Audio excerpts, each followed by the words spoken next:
169 शहरों में से 100 शहरों को चैलेंज मेथड के आधार पर चुना जाएगा।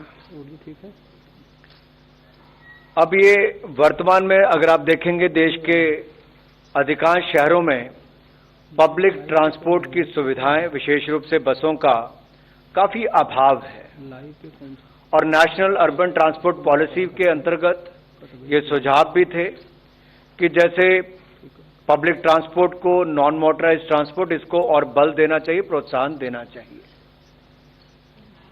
तो इसी परिप्रेक्ष्य में देश के 100 शहरों को वृहद पैमाने पर इलेक्ट्रिक बस सेवा चलाने के लिए ये योजना तैयार की गई है, जो ग्रीन मोबिलिटी को बढ़ावा देगी। अब ये कैसे 100 शहर चुने जाएंगे? देश में जो 3 लाख से 40 लाख की जनसंख्या वाले 169 शहर है, 169 सिटीज हैं, उनमें चैलेंज मेथड के आधार पर 100 शहरों का चयन किया जाएगा। 5 लाख से कम जनसंख्या वाले शहरों को 50 बसेस मिलेंगी। 5 लाख से 20 लाख की आबादी वाले प्रत्येक शहर के लिए 100 बसें और 20 लाख से 40 लाख की आबादी के शहरों के लिए 150 बसों की सहायता दी जाएगी। और जो राज्य और जो शहर पुरानी बसों को स्क्रैप करने के लिए शहरों को अतिरिक्त बसें एलोकेट की जाएंगी। मान लीजिए कोई एक शहर है, जालंधर ही है, अब वो पुरानी बसों के स्क्रैप के लिए अपनी जमीन कहीं उपलब्ध कराते हैं तो उसको अतिरिक्त बसें उस शहर के लिए दी जाएंगी।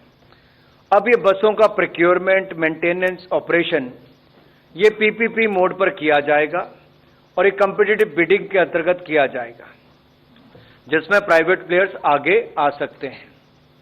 इसके लिए प्रति किलोमीटर परिचालन के लिए केंद्रीय सहायता दी जाएगी। तो जो भी पीपीपी मोड पर आएगा उसको प्रति किलोमीटर के आधार पर चलाने के लिए केंद्रीय सहायता मिलेगी और ये सहायता अगले 10 साल तक मिलती रहेगी। ये स्कीम सन 2037 तक चलेगी।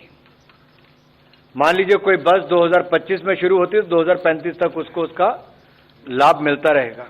और पर किलोमीटर देय राशि जो है ये भी कॉम्पिटिटिव बिडिंग के द्वारा ही चयन का पैरामीटर इस पर रखा गया है।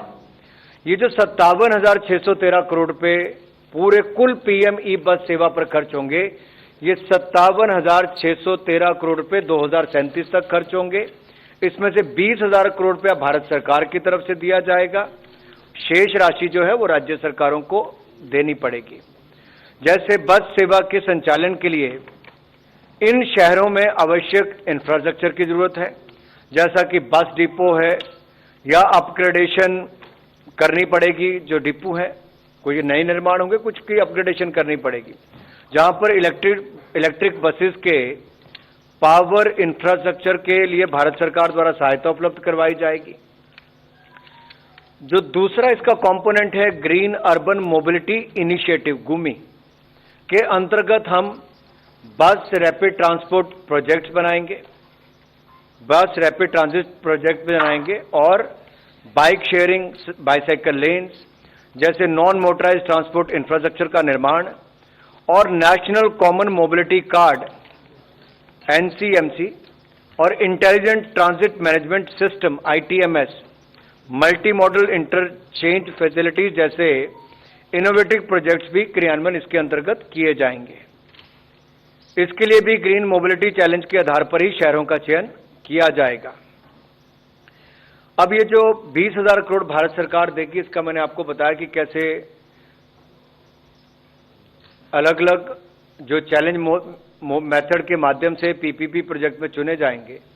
इसमें कुछ कंपोनेंट पर गुमी वाले पे भी और पीएमई बस सेवा पर भी 100% भारत सरकार पैसा देगी। वो कंपोनेंट जो है वो हमारा नेशनल कॉमन मोबिलिटी कार्ड, इस पर 100% भारत सरकार देगी।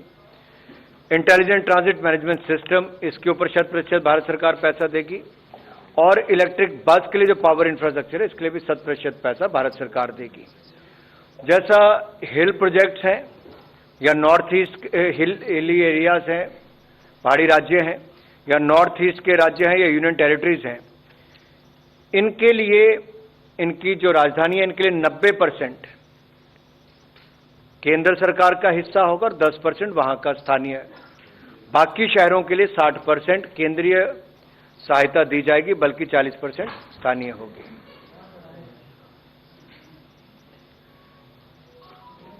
इस योजना के क्रियान्वयन से देश के शहरों में सार्वजनिक परिवहन सेवा का विस्तार होगा, नागरिकों को ईज ऑफ लिविंग मिलेगा और ग्रीन मोबिलिटी को हमारे बल मिलेगा। और क्लाइमेट चेंज संबंधी जो हम इनिशिएटिव लेते हैं उसको भी एक भारत की एक और पहल इसमें देख सकते हैं आप।